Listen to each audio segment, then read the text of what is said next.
नमस्कार, मी प्रतीक्षा. DNA मराठीमध्ये आपलं स्वागत. सध्या पावसाळ्याचे दिवस असून पावसाळा हा आनंददायी ऋतू असला तरी तो विविध आजार घेऊन येतो. सततचा पाऊस, दमट हवामान, स्वच्छतेचा अभाव यामुळे लहान मुलांना संसर्गजन्य रोगाचा धोका वाढतो. जसे की पावसाळ्यात लहान मुलांमध्ये सर्दी, खोकला, ताप, डेंग्यू, मलेरिया, पोटदुखी, जुलाब, व्हायरल फीवर यांसारख्या आजारांचे प्रमाण वाढते. यामुळे दूषित पाणी आणि बाहेरचे खाणे टाळले पाहिजे.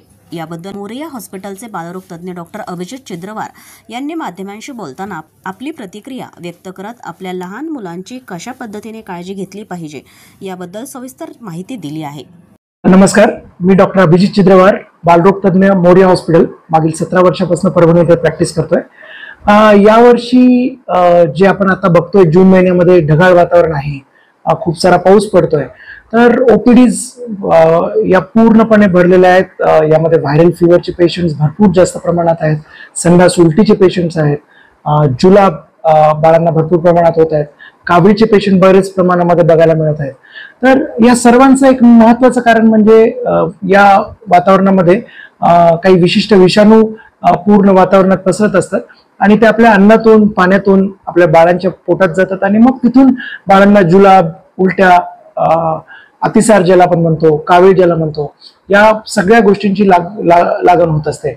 तसंच हा काळ यांचा डासांचा प्रादुर्भाव पण या काळामध्ये भरपूर जास्त प्रमाणात असतो. त्यामुळे डेंग्यू, मलेरिया, व्हायरल फीवर या सुद्धा गोष्टींची या काळामध्ये खूप साऱ्या प्रमाणात पेशंट बघायला मिळतात. तर सध्या तर जे सगळ्यात जास्त पेशंट अतिसार आणि उलट्यांची मिळत आहेत, तर त्यासाठी सगळ्यात महत्वाचं पाणी अतिशय स्वच्छ करून, उकळून थंड करून किंवा आरोचंच पाणी पाजणे. तुमच्याकडे जरी आजच्या काळामध्ये जार येत असले तरी जारचं सुद्धा पाणी उकळून थंड करून पाजणं अपेक्षित आहे. आणि बाळांना बाहेरचं उघड्यावरचं जेवण म्हणजे पाणीपुरी, भेळपुरी हे काही आपण स्नॅक्स देतोय, तर ते आता या काळामध्ये विशिष्ट करून आपण अवॉइड केलंच पाहिजे. मच्छरदाणीचा भरपूर वापर केला पाहिजे. संध्याकाळी 5-6 वाजता आपले दरवाजे, खिडक्या बंद केल्या पाहिजे आणि आपण परिपूर्ण आपल्या बाळांची काळजी या छोट्या छोट्या गोष्टींमधून घेतली पाहिजे.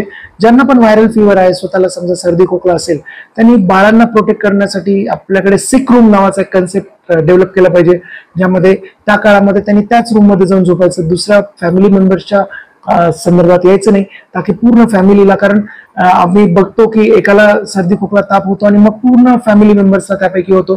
त्यातल्या त्यात बाळ, विशिष्ट करून बाळांना त्याचाच प्रादुर्भाव जास्त प्रमाणात होऊन त्यांना न्यूमोनिया, मेंदूज्वर सारखे आजार एवढ्या छोट्याशा गोष्टीमुळे होत असतात.